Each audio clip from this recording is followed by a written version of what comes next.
Hey guys, it's TheFrXion here, Tiger Tank 12. How you gonna call me? I don't really care. And welcome back to World of Tanks. Today, first day of patch 1.41.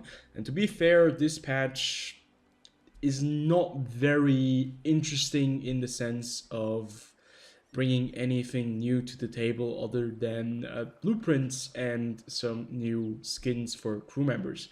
I think they probably did some fixes as well for certain maps that had some exploits, but other than that, no big gameplay changes. So 1.41 is just one of those little patches that they are putting out to make the life of a World of Tanks player a little bit more comfortable. And I think it is a great idea. So, what am I talking about? We're talking about the new blueprint system or the merit system.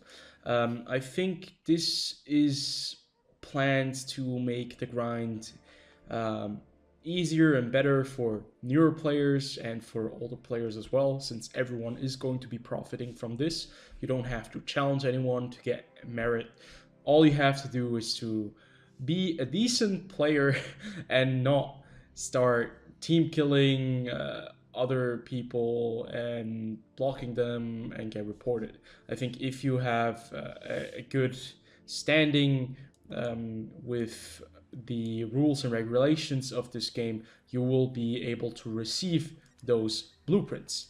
If you do not have a good standing with the rules or regulations of this game, and you have been continuously um, expelled for several days for using very specific aggressive words against certain people, and have gotten reported quite a lot and have done a lot of damage to teammates during a random battle, you will probably not receive these merits. And that is really a shame, because if you heard anything about the new system, is that these blueprints, if we take a look right here, can really give you quite a booster for any kind of vehicle that you're working for.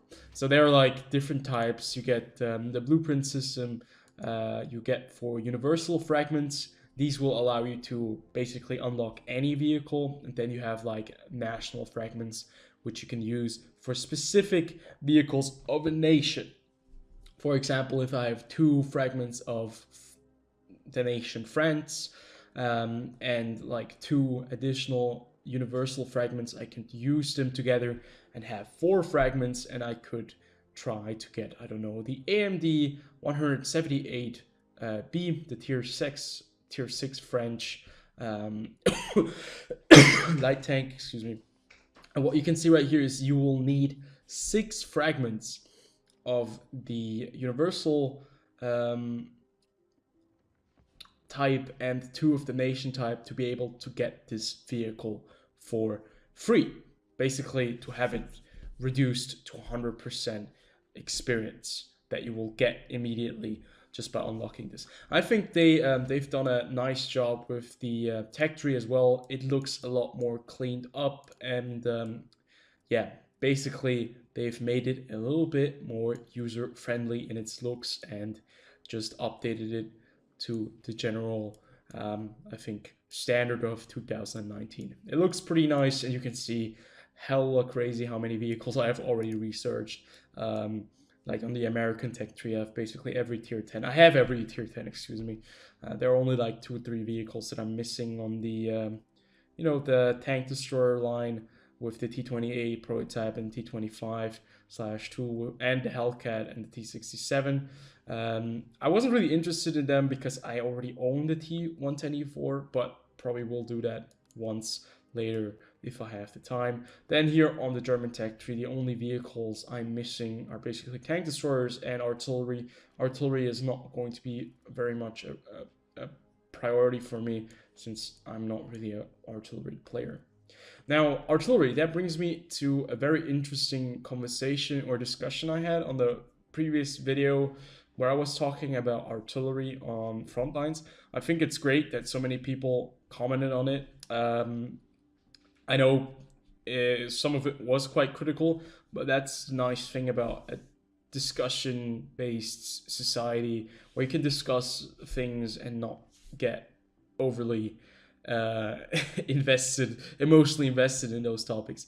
I think it's important to talk about those things. And from my standpoint, I think artillery in Frontlines is definitely at the moment a bit unbalanced with the 3 consumable slots it does have, which it can utilize in a very aggressive kind of role. And I would say that a lot of people will probably use it in that kind of role because obviously, if you are playing this game, you want to do the most damage, since doing the most damage will give you the highest amount of award. That's how Wargaming have always done that, and that's how it's going to be like probably for a while. I don't see any very crazy objective-based game modes coming our way other than Frontline. Frontline, when you're just playing the objective, you're going to be able to rise through the ranks very, very quickly.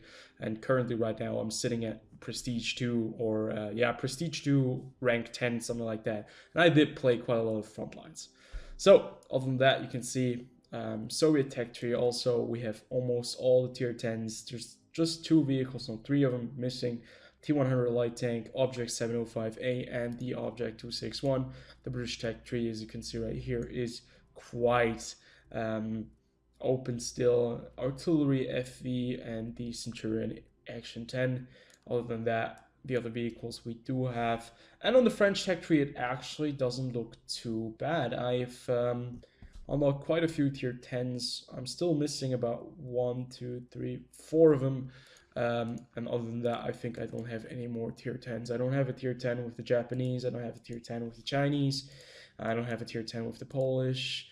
Neither with the Swedish. Although the Swedish probably are the most interesting for me in the upcoming couple of months, especially with the Leo, since that is going to be going over to tier 8 medium tank, which is going to be quite interesting. And same goes for the Italian tech tree, which currently is right now. Looking forward for where it's right now, the on track, right, that event. And you can get the Progetto 65 for reduced price of only 4.27 million credits if you do have the money. Now, since I've played a lot of Frontlines in the last couple of last week, I've made quite a lot of credits. It's great. If you just play Frontlines and you're not interested in getting anywhere with the ranks, you can just play it and enjoy it for the credits alone. If you have premium vehicles, you're going to be making a lot of credits if you play the objective. You don't even have to go out and do a lot of damage and get a lot of kills. It's going to help with credits, but just playing the objective is already going to give you quite a lot of credits. So that is a nice thing.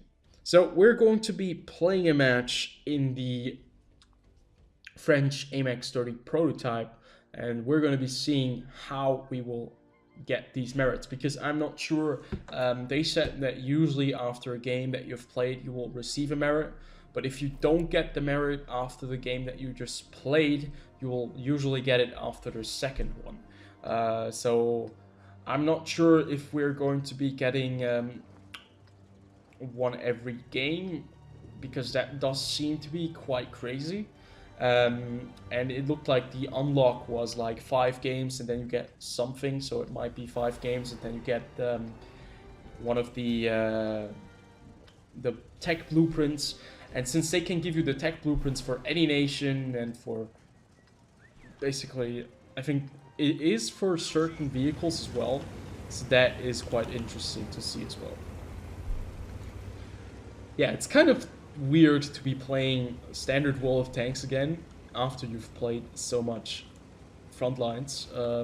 The game does seem to be running smoother from the last time. Frontlines does drain a little bit of the performance if we are looking closely at it. And unfortunately, I had quite a few amazing games with the EBR 75 FL10 in Frontlines, but unfortunately, because the patch was released, I wasn't able to record it right now. I have to figure out how to actually show you guys some gameplay of Frontlines with the French wheeled vehicles, because they changed the game completely. And I had a discussion with someone as well about these French wheeled vehicles, that they were not happy how they played in Frontlines, but I do tend to disagree. I think they bring a bit of chaos into the game that is really needed in certain situations, and it does really hold or change the landscape of this game for quite a big margin. And I think that is a great thing because, to be fair, I've played this game for such a long time now. Every breath of fresh air is going to be highly appreciated by me, and every new game mechanic is really welcome. So right now, as you can see, we are 3 tanks in the forest. Usually people do tend to push this forest quite aggressively, but we only have 3 of us.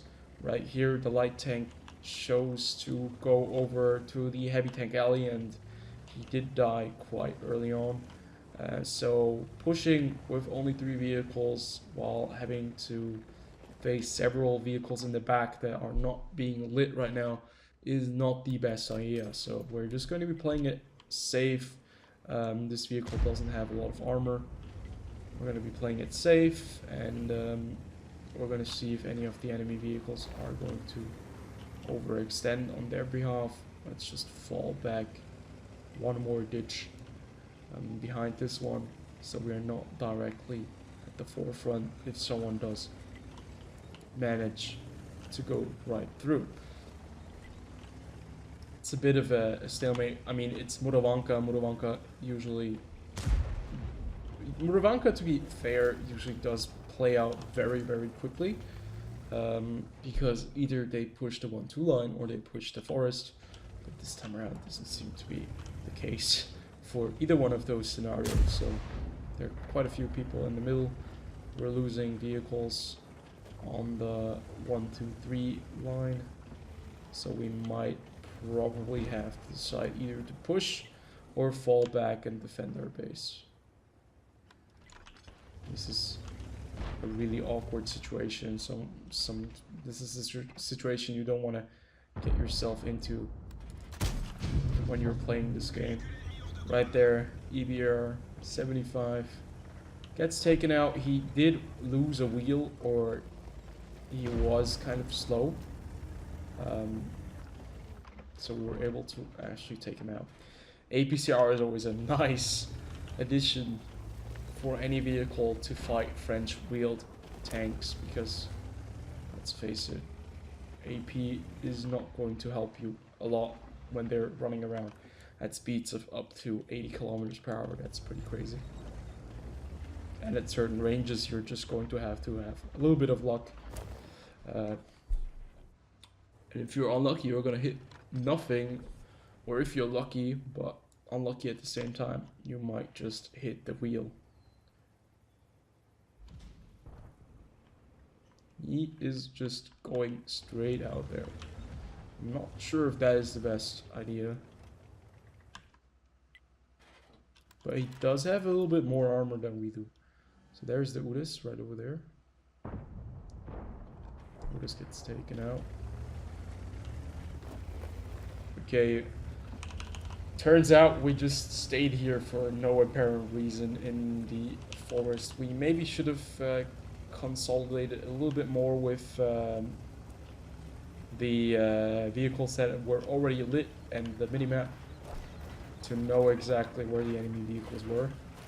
But that is just super weird. It's just super uncommon for a game to be like this on Muravanka, where people actually just decide to ignore that one part of the map completely. That's something you don't see a lot.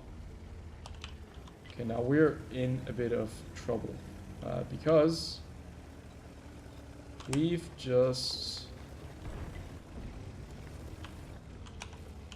Oh god, we have to get out of here. Artillery. Okay, this is the story right now. Our WZ just died. And our team is currently pushing... Oh boy. This is Scorpion G.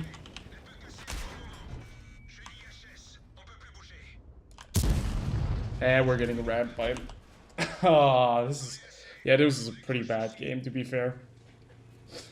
I did not expect the WZ to die that fast. He just evaporated in a second.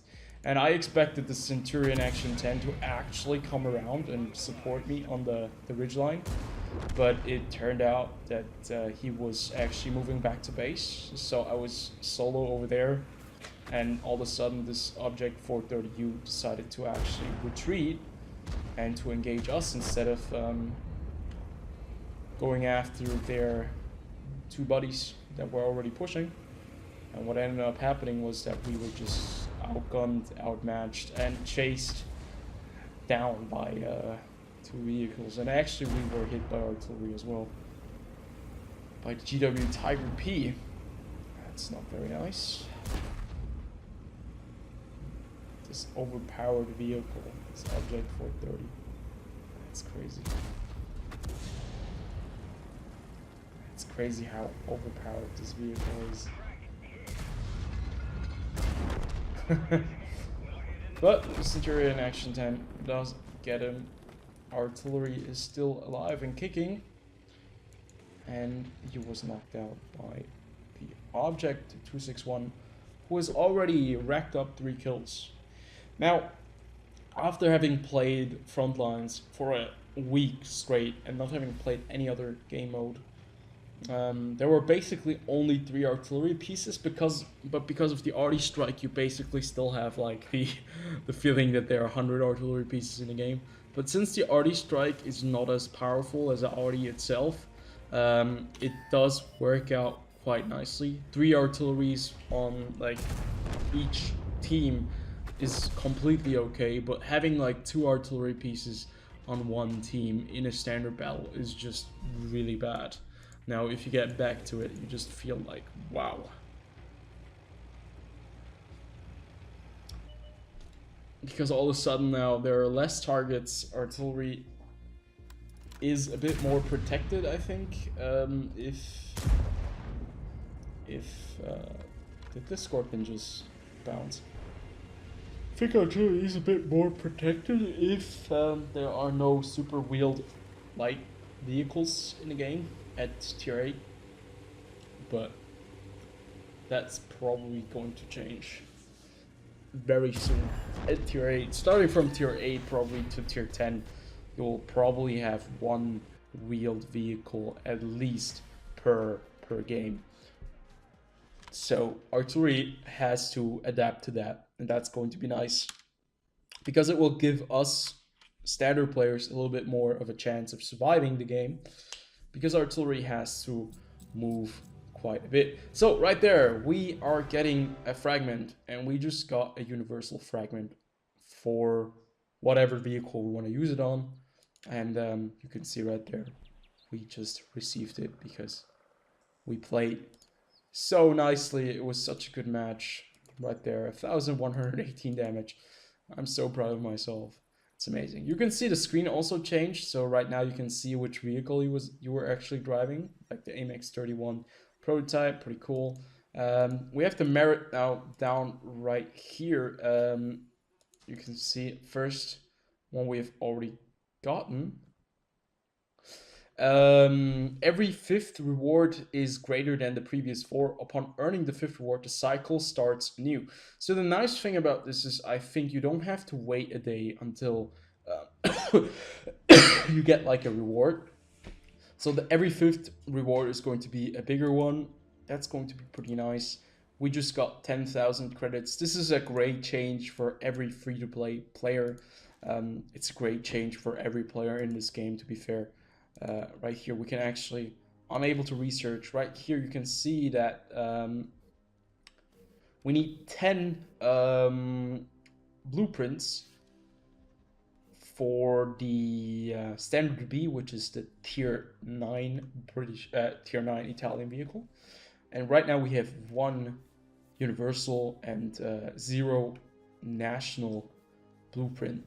So you can see it probably will still take a bit, but at the same time, since you're going to be playing the game and you don't have to work basically for anything and you just have to play the game, you will eventually get these blueprints together and you will be able to get a vehicle reduced in price or completely free in sense of charge of experience, and that kind of makes a free experience not that much more important anymore, because now you can just do it by playing the game, and free experience kind of falls off a little bit, which I think is a good thing. You don't have to spend so much gold anymore, and I think this change would have probably been a very good change if they released it a little bit sooner, but better late than never. And I'm expecting quite a bit of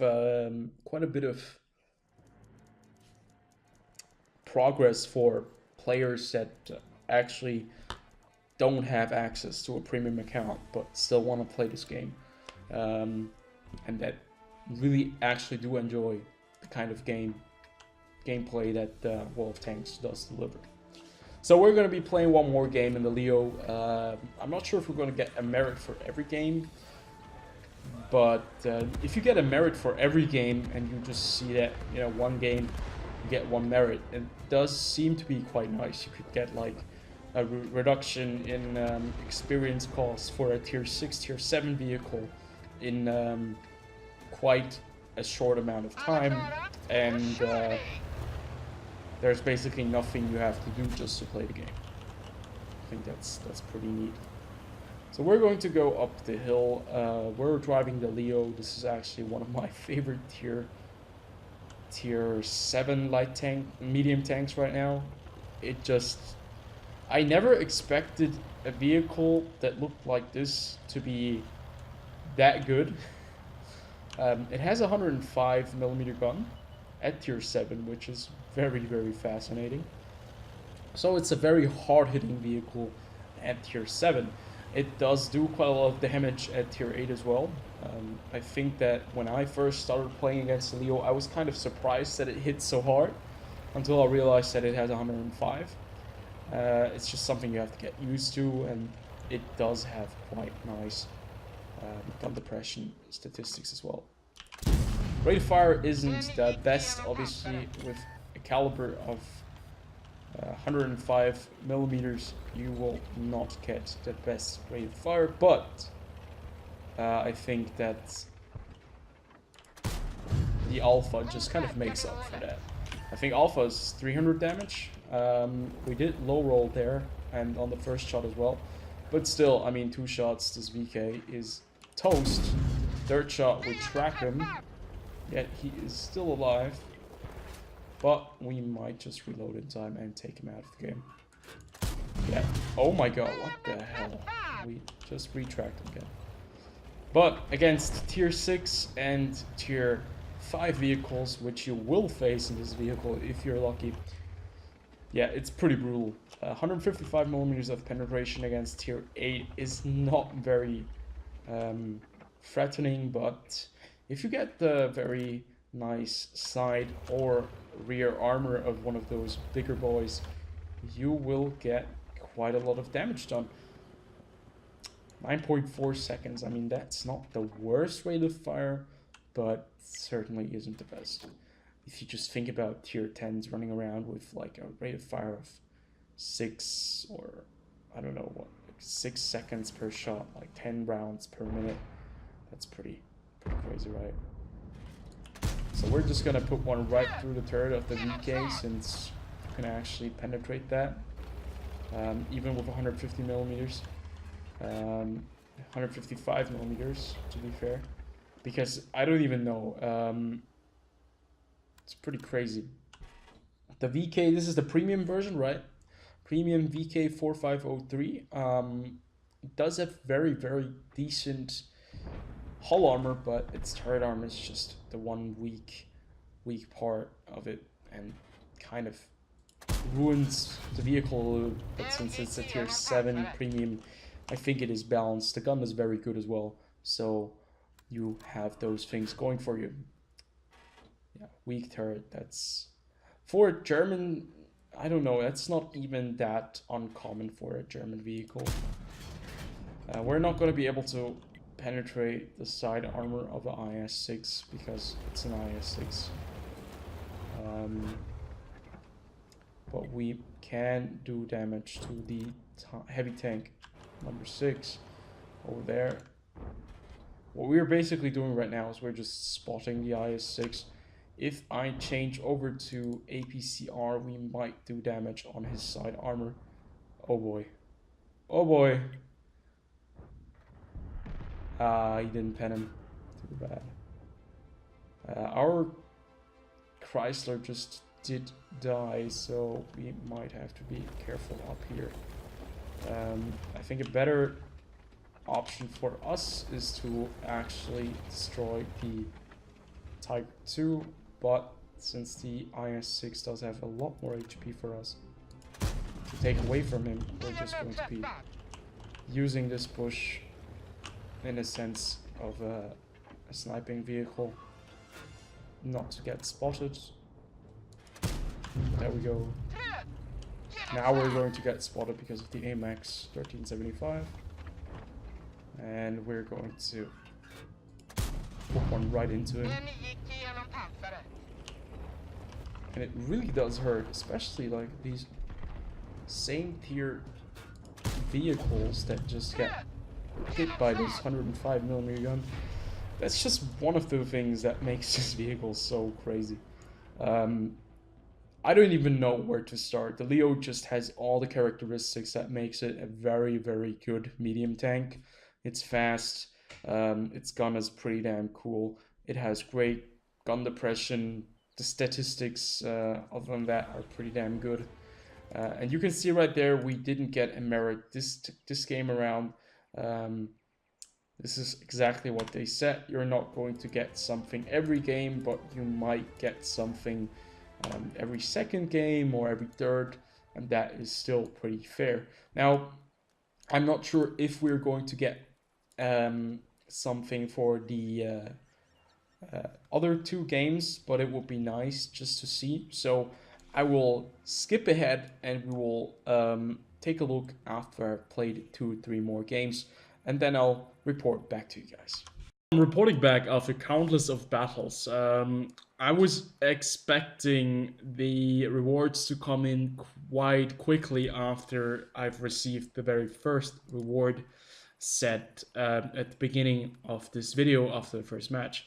But as it turns out, I've played quite a couple of matches, as you can see here, 17 matches altogether, and we started recording about an hour ago. So as it turns out, it is not as easy as it looks. Now, the merit system doesn't give you a reward every game. What you can see right here is you actually have to crack this sign. I'm not even sure how you do it. It's just basically by playing a game, and that's how you eventually will get the next reward. I did get the second reward, and the second reward once this time around was actually an unlock for a vehicle or a reduction in price of 7% for the AMX30B, since that is one of the vehicles that I'm currently grinding for. As you can see right here, 7% reduced in price, and that is pretty damn nice.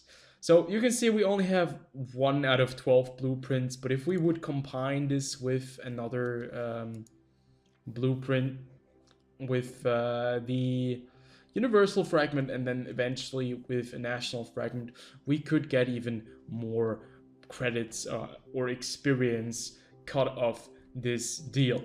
But basically what I'm trying to say is that you will not get those blueprints after 2, 3, 4 battles. You will not be able to just unlock a vehicle just as quickly like that. It will probably take a little bit longer, but still it is a great change. It is basically you just playing the game and no expectations, no nothing, and eventually you will be able to get blueprints that will really reduce the price of the vehicle by quite a margin if you're willing to save up, or just by a little bit. Doesn't matter, you will get it for a vehicle that you're currently looking for, that you're currently grinding. It could be any vehicle, it could be the EBR 105 that is going to be reduced by like 2, 3, 4 different blueprints, and then all of a sudden I will get 24% off. And that really does cut quite a lot of the grinding process, and it's the first right step into the right direction. This is something that World of Tanks really needed. We needed a little bit of a reduction in the grinding. Previously, my idea was basically to give us more experience for losing a match, so that the people that are losing are not always as upset when they're really, getting dished by a couple of very strong players on the opposite side. But this is actually quite a good idea as well. The people who are playing this game, the people who are doing good will not get, leveled down in that system, in this system, and the people who are not as good in the game will still get these blueprints that really reduce the time to unlock these vehicles. Now, I think this is a good change. I think this change was needed, but one of the changes that definitely needs to be coming very soon, in my opinion, is going to be the matchmaking change. That they need to change matchmaking a little bit more. The the 2 tier difference is still quite difficult to take in at the moment. But one of the problems that right now really stings is the premium ammunition usage, and it would be great to see how they will fix that in the future, or at least would be great to see how they're doing that on the super test server and get some news on that. But other than that, I think this change is pretty damn good. It gives us a little bit. It rewards the free-to-play player. It rewards the entire community of World of Tanks, and it's a good change, and I really like it. I would love to hear your guys' opinion on this patch. It is actually not a patch with a lot of content updates or with a lot of content changes, but it certainly does provide some new and different things. Now, you can actually change your crew's name as well. You can call your commander just Lily, if you want to do that. I'm not sure if it... Where is it? Now, unfortunately, you have to choose a name. You cannot write your own name into it. But there's some new pictures to that. I'm not sure if that is really like crew skins. I'm not sure if that is something that everyone needs, but it's a nice little gimmick. It's a nice little feature, and it certainly is still very welcome in the game. I think they also added some new skins for certain tanks and certain nations. I think one of the presets was introduced for the Japanese tech tree. I just have to check. Is it Together We Stand? I'm not right now sure if it's that one. It looks like the Black Widow one has been... Oh no, Black Widow hasn't been updated, but made in Japan, which is basically the standard camouflage, a little bit upgraded. But they said something along the lines that there might be new styles coming into the game. That's going to be happening as well. That's going to be quite cool. You can see since the last time around we played around with the camouflage, there is quite a lot of change coming in, and it's great. I love to see this game getting upgraded everywhere in any kind of scenario, and I'm really looking forward to that. I hope you guys did enjoy this little video. If you did, as always, comment, like, and subscribe, and I'll see you guys on the next one. Just a quick disclaimer real fast. I know this video took a while, a week since I uploaded the last time, but since I really have a lot of stuff going on currently on my plate, I just have to really cut back on a couple of things, and World of Tanks is one of the things that you can cut off quite quickly. And yeah, so I'm just going to apologize in advance. Next week is probably not going to be any better. Maybe 1-2 videos maximum, and we'll have to go from there. I'll see you guys on the next one. Until then, peace out.